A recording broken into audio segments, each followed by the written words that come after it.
Good afternoon, Ma'am Elizabeth. Good afternoon to everyone. How are you today, ma'am? I am fine, thank you.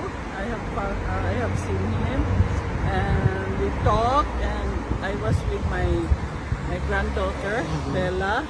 So we talked about his father, and also mundane things about Davao. It's about how is Davao, how is Baste, how is Paulo. So that's it. Ma'am, yesterday the Vice President made mention about her position about pro-cremation. What's your position, ma'am, if you mind me asking? If I am Pro or against? Yeah. If I am to be hindi ba na ako mag-decide, no?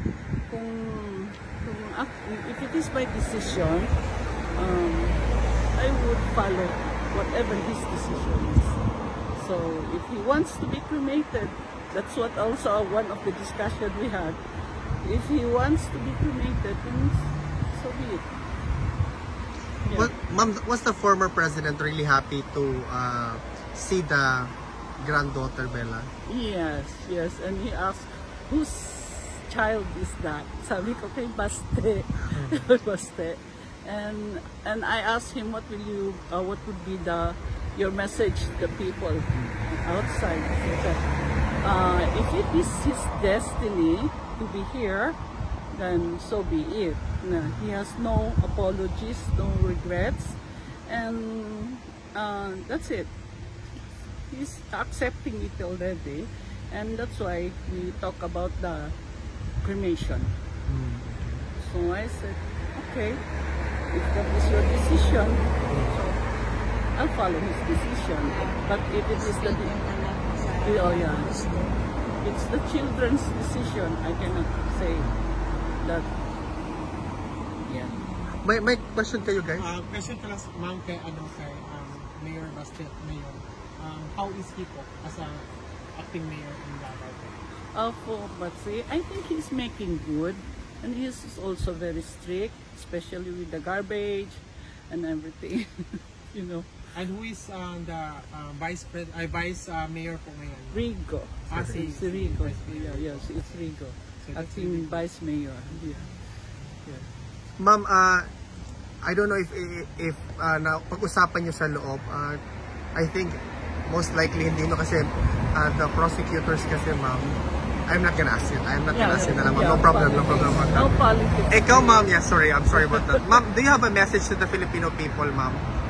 Yeah, I think with what is happening in the Philippines, and I think you have also read the news. Yeah. I hope the Filipino would do something about it. You know, it is you, the massa. It is you, the citizen, who can do something. It's not us. You. That's why I'm so happy that you are here. Talagang we are grateful. We are grateful for you. Yeah. Thank you, ma'am. May question ba kayo, guys? Question to about Lindsay. You've been here for like kind of long time. Yeah. How are you, ma'am, here in the Netherlands? I want to go home. How about the foods, ma'am? Dutch food, did you have it? Okay. I'm okay with the food. I'm okay. Yeah. Yeah. Thank you, ma'am. Yeah. I think yun lang yung... Meron pa bang question, guys? Nobody? Ayaw lang Yung ma'am, nabanggit na nyo ba kay tatagin yung yung event ay yung 19 Napag-usapan niyo ba? Oo, nabanggit ko na you will have your rally July 19. I think that there would be also in the Philippines. Yes, somebody ma'am. Yes, correct. Yeah, nabanggit ko talaga sa kanya. And he is happy. Pero sabi niya, wag na lang daw. Yun ang sabi niya. We will never stop po talaga, ma'am. So, then sabi ko, they won't stop. Yung sabi ko ganun sa kanya. Pero I think he has that acceptance already because he's talking about cremation. Then sabi niya, oh, now you have a witness. Sabi niya kasi nandun yung guardian. Now, whatever I wanted, you tell my children.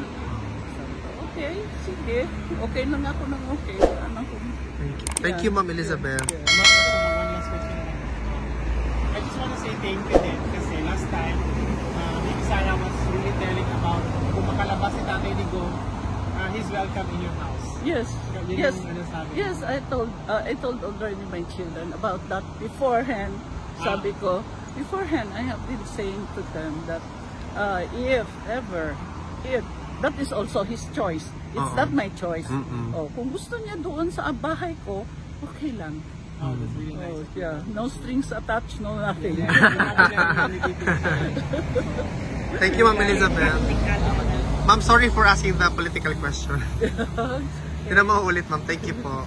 Thank you, ma'am.